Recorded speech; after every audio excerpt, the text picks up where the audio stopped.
आज की इस प्रेस कॉन्फ्रेंस में आप सभी का स्वागत है।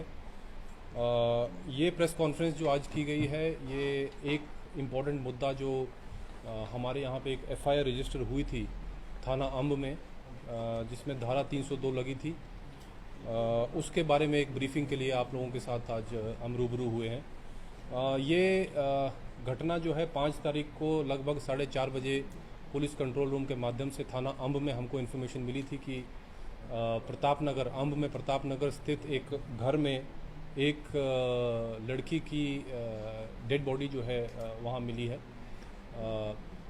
मौके पे पुलिस पहुंची और वहाँ पे एरिया को सिक्योर किया। उसके बाद जो है हमने वहाँ पे लोकल जितने भी लोग हैं उनकी स्टेटमेंट्स वगैरह रिकॉर्ड की। कुछ चीज़ें जो हैं हमको सीन ऑफ क्राइम से काफ़ी क्लियरली वहाँ दिख रही थी। सबसे पहली तो ये कि वो जो घर था उसमें 2 गेट्स थे, यानी 2 दरवाजे थे। उसमें एक फोर्स्ड एंट्री यानी ज़बरदस्ती घुसने का कोई भी प्रमाण हमको वहाँ पे नहीं मिला। साथ ही साथ हमने पूरा एरिया जब वहाँ पे घर जो चेक किया तो वहाँ पे किसी भी तरह की चोरी का होना नहीं पाया गया था। तीसरी चीज़ जो हमने बॉडी की इंस्पेक्शन के बाद वहाँ पे नोटिस की, वो ऐसा प्रतीत हो रहा था कि किसी एक शार्प वेपन के साथ जो है ये किसी एक्यूज ने या जो मर्डरर है उसने ये काम किया है।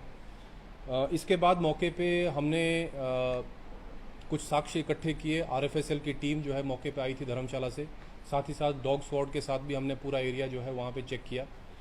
डीएसपी हेडक्वार्टर और डीएसपी अंब और हमारे एसएचओ अंब आशीष पठानिया, ये दोनों वहाँ पे मौके पे इन्होंने पूरा एरिया चेक किया अपनी टीम के साथ। इसके बाद हमने सीसीटीवी फुटेज और कॉल रिकॉर्ड से भी वहाँ पे एनालाइज किया कि किसी व्यक्ति का वहाँ पे अनजान व्यक्ति का वहाँ आना हुआ है या नहीं हुआ है। जैसे कि मैंने आपको सबसे पहले बताया कि फोर्स्ड एंट्री क्योंकि इस घर में नहीं प्रतीत हो रही थी, इसलिए लग रहा था हमको कि किसी नोन व्यक्ति या किसी जानकार व्यक्ति ने ही इस काम को अंजाम दिया होगा। फाइनली हमने पिछले कल एक व्यक्ति को फाइनली अरेस्ट किया जिसका नाम आसिफ मोहम्मद सन ऑफ ताज मोहम्मद, ये भी उसी एरिया का अंब का ही रहने वाला है। 23 वर्षीय ये व्यक्ति है। ये पेशे से अभी जो है ये न्यूज़पेपर बांटने का काम जो है उस एरिया में करता है।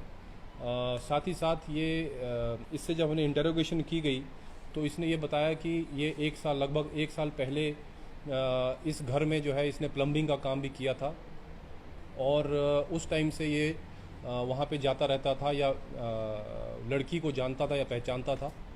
पूरे एरिया में जो हमने वहाँ पे सर्च किया तो हमको वहाँ पे कोई इस तरह का कोई मर्डर वेपन वगैरह नहीं मिला। जब हमने इसकी इंटरोगेशन की तो इसने हमको जो है वो वेपन भी हमने रिकवर किया है। जो वेपन इसने यूज़ किया है वो एक पेपर कटर है जो काफ़ी शार्प होता है और इसने जो कारण ये इस घटना को अंजाम देने का किया है वो भी ये बताया है कि हमको कि ये लड़की को पहले से जानता था और इसने गलत नीयत के साथ जो है वहाँ पे एक बार एंटर किया। क्योंकि लड़की उसको पहले से जानती थी इसलिए उसने उस पर शक नहीं किया और वहाँ पे जब गलत नीयत से ये कुछ करने लगा तो लड़की ने इसको मारपीट करने की या मारा या धक्का दिया और उसी में तैश में आके वहाँ पे एक पेपर कटर जो पड़ा था उससे इसने ये घटना को अंजाम दिया है।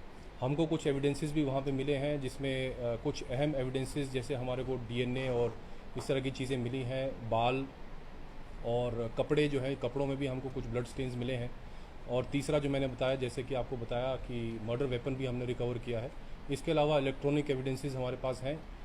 हमारी जो इन्वेस्टिगेशन है वो अब सही डायरेक्शन में जा रही है और हमें उम्मीद है कि इसकी अभी हम रिमांड इसमें जो लेंगे, पुलिस रिमांड के लेने के बाद फर्दर इसमें कुछ खुलासे होंगे, उसके बाद हम चर्चा करेंगे। सर, क्या इस आरोपी ने दुराचार करने का भी प्रयास किया है? देखिए, पोस्टमार्टम रिपोर्ट जो हुई है उसके बाद एग्जैक्ट हमको पता चलेगा, बट प्राइमा फेसाई जो अभी अगर बॉडी देखा जाए तो इस तरह का कोई भी हमारे को एविडेंस नहीं मिला है। फिर भी पोस्टमार्टम की रिपोर्ट जब एक बार ऑफिशियली हमको टांडा से आ जाती है उसके बाद हम इसकी पुष्टि कर पाएंगे। सर, तो वेपन क्या साथ लेके गया था? वेपन नहीं, ये वेपन जो है वहीं उसको टेबल पे ही मिला घर में, क्योंकि एक पेपर कटर है, ऐसी चीज़ है जो हम कई जगह घरों में होती है। तो ये वहाँ पे प्लम्बिंग का काम पिछले 1 साल से कर रहा था? नहीं, इसने जो घर है उसका ऊपर वाला फ्लोर जो है वो नया कंस्ट्रक्टेड है। वहाँ पे जो प्लम्बिंग का काम है इसने पहले किया था, एक ठेका लेके जो है उसको कंप्लीट किया था और उसके बाद ये सिर्फ एरिया में न्यूज़पेपर बांटने का काम करता था। इसको और पता ये होगा कि लड़की अकेली है। ये उस दिन, हाँ उस दिन ये लगभग 1 बजे के आसपास जो है इस घर में गया और पैसा जो न्यूज़पेपर देते समय जो पैसा कलेक्ट करते हैं, मतलब उसकी जो पेमेंट है वो कलेक्ट करने के आइडिया से ये वहाँ गया था।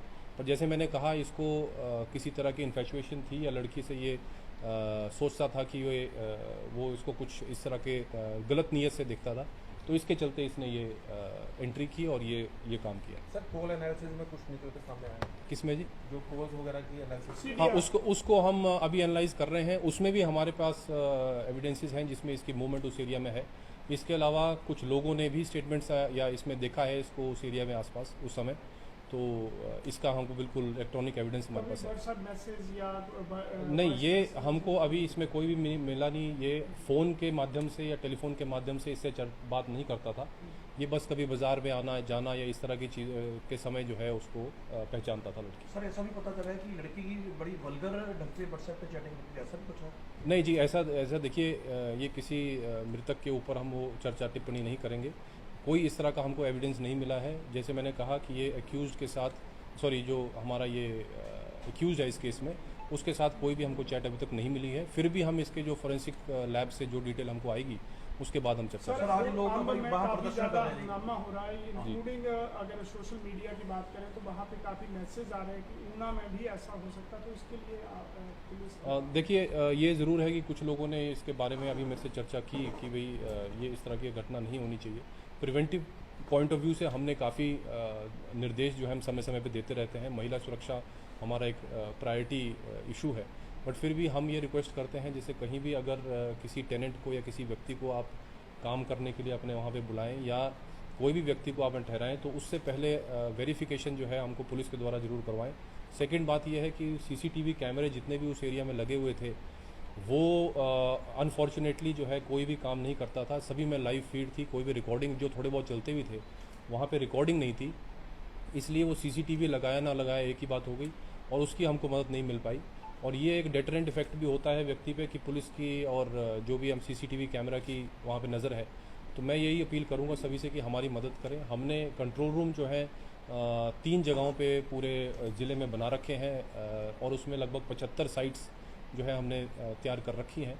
फर्दर इसको और हम इंक्रीज़ करने की कोशिश कर रहे हैं, बट मेरी यही अपील रहेगी सभी से कि वो भी इसमें हमारी मदद करें। सर accused लोकल है या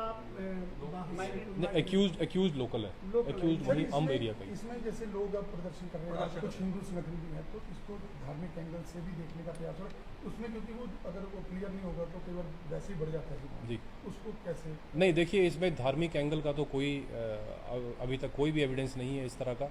ये एक प्लेन सिंपल मोटिव जिस मैंने बताया उसके चलते है, बट ये इस तरह की इसको रंग देना जो है उचित नहीं रहेगा। सर लोगों की डिमांड है कि या तो इसे हमारे हवाले कर दो या इसको फांसी की सजा। अभी सर वहाँ बोल रहे हैं ना, नहीं देखिए, अब डिमांड तो अलग चीज़ है, उस चीज़ का हम चर्चा नहीं कर सकते क्योंकि जो कानून की प्रक्रिया है उसके अनुसार ही। सर कोर्ट में पेश किया जाएगा, तो काफ़ी लोग जो ये चर्चा कर रहे हैं कि यहाँ पहुँचे, ऐसी अपील भी अभी आई है सोशल मीडिया, तो पुलिस क्या इंतजाम करे? नहीं देखिए, हम आपके माध्यम से ये अपील ज़रूर करेंगे कि इस तरह का रंग इसको ना दिया जाए, क्योंकि ये इन्वेस्टिगेशन जो है प्रोफेशनल तरीके से हम कर रहे हैं।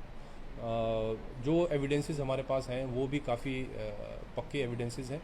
कानून अपनी प्रक्रिया के अनुसार इनको जो है फर्दर हम चार्जशीट इसकी जल्द से जल्द पुट इन करेंगे, बट इस तरह की एक्टिविटी के लिए भी हम जो है केयरफुल रहें।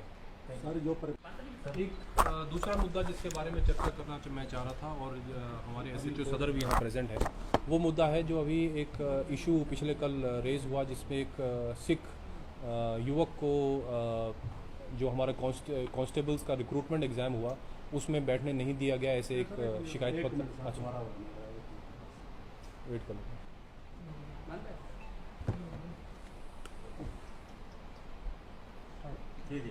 रेडी हो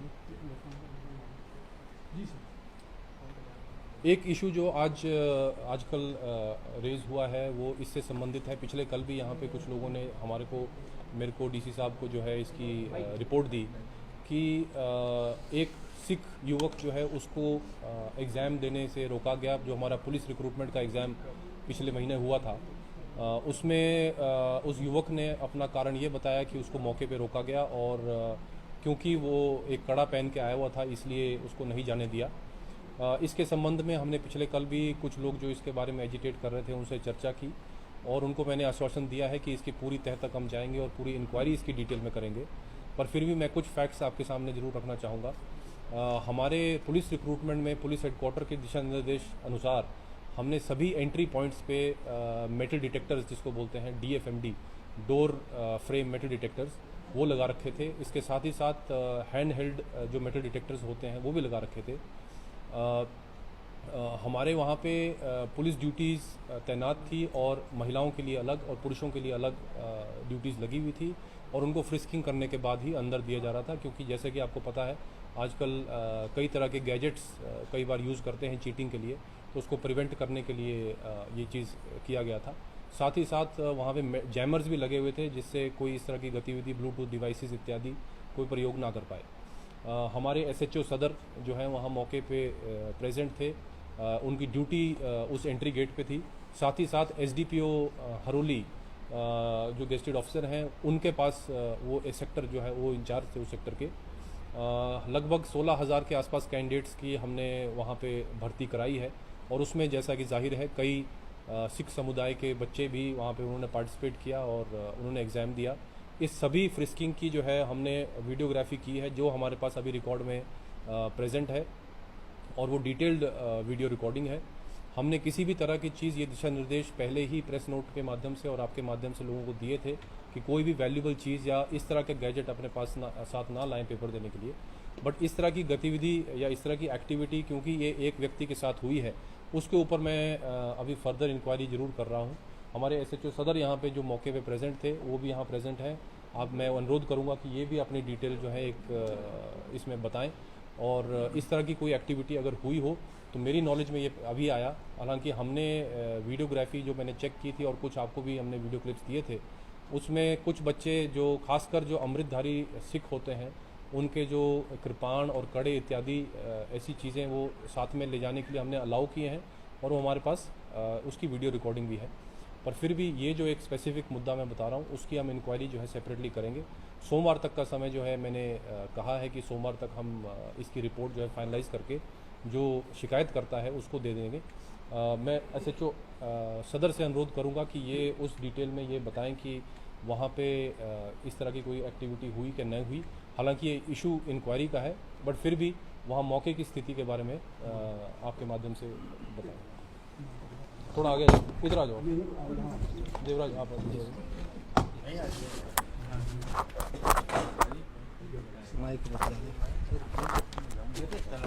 कर लो काम बस ये ब्रीफ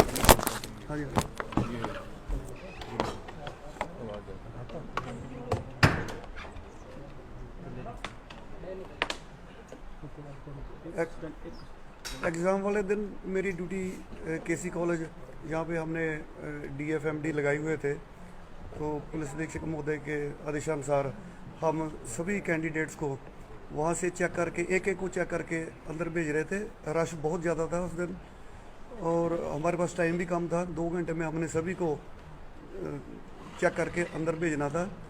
तो एक लेडी बच्ची जो अमृतधारी थी उसको हमारी ASI सोनिया ने चेक किया था, तो उसने श्री साहब पहना हुआ था, कड़ा भी पहना हुआ था, तो वो मेरे पास उसको लेके आई थी कि सर ये इसका जाने देना कि नहीं जाने देना। उसका उसने सामने से डाला हुआ था। फिर मैंने उसको बोला कि इसको चेक कर लो कि इसमें कोई डिवाइस तो नहीं लगी, ये हम रोक नहीं सकते, इनको हमने अंदर जाने देना है। और 2-3 एक अपने सिख लड़के, ये नहीं मेरे ध्यान में कि उन्होंने गातरा पहना हुआ था कि नहीं पहना हुआ था, उन्होंने कड़े पहने हुए थे, लेकिन वो कह रहे थे कि सारे कड़े मेरे बहुत टाइट है। हमारे 3-4 लड़के ऐसे थे, तो उनको मैंने बारीकी से चेक किया था कि इनमें कोई डिवाइस तो नहीं फिट की हुई इन्होंने, तो उनको भी हमने जाने दिया था। यहाँ पर मेरी ड्यूटी थी DFMD के अंदर थी, वो वहाँ तक ये जो लड़का एलिगेशन लगा रहा है वो लड़का वहाँ तक नहीं पहुँचा। वहाँ पर कैमरे लगे हुए थे हमारे, वो चेक किए जा सकते हैं कि वहाँ तक पहुँचा कि नहीं पहुँचा। हमारे जो उच्च अधिकारी है, DSP साहब है, एडिशनल साहब, बल्कि अपने विजिलेंस के DSP साहब, CID की टीम भी वहाँ थी, मौजूद थी। और वो पता नहीं उसने ऐसा मुद्दा क्यों चला। एजुकेशन उसकी मैंने पूछी थी तो +2 पास था, तो मेरा ख्याल है कि वो वहाँ बाहर वो से तो रश समझने देख की के बात है। रश देख के ही भाग गया। नहीं देखिए, ये आपने अभी SHO सदर को सुना, ये इनका ये वर्जन जो है हम इसलिए आपके सामने रखना चाह रहे थे ताकि ये क्लियर हो जाए कि इन्होंने क्या किया। बाकी विषय कि वो लड़के को जो हमारे कंप्लेनेंट हैं, हो सकता है उनका एक जेन्युइन इशू हो, मैं उनको खुद पर्सनली अपने पास बुलाऊंगा। जैसे मैंने कहा सोमवार को जो है हम इसकी रिपोर्ट देंगे, मैं उनसे खुद चर्चा करूंगा। और ये अगर किसी भी पुलिस अधिकारी या किसी भी पुलिस कर्मचारी की कोई भी गलती इसमें पाई जाती है या उसको प्रिवेंट किया गया इस तरह के कारण से, तो उसके ऊपर मैं कार्रवाई करने के आप सभी को के माध्यम से आश्वासन देता हूं। और ये इंक्वायरी जो है, जैसे मैंने कहा, सोमवार तक मैं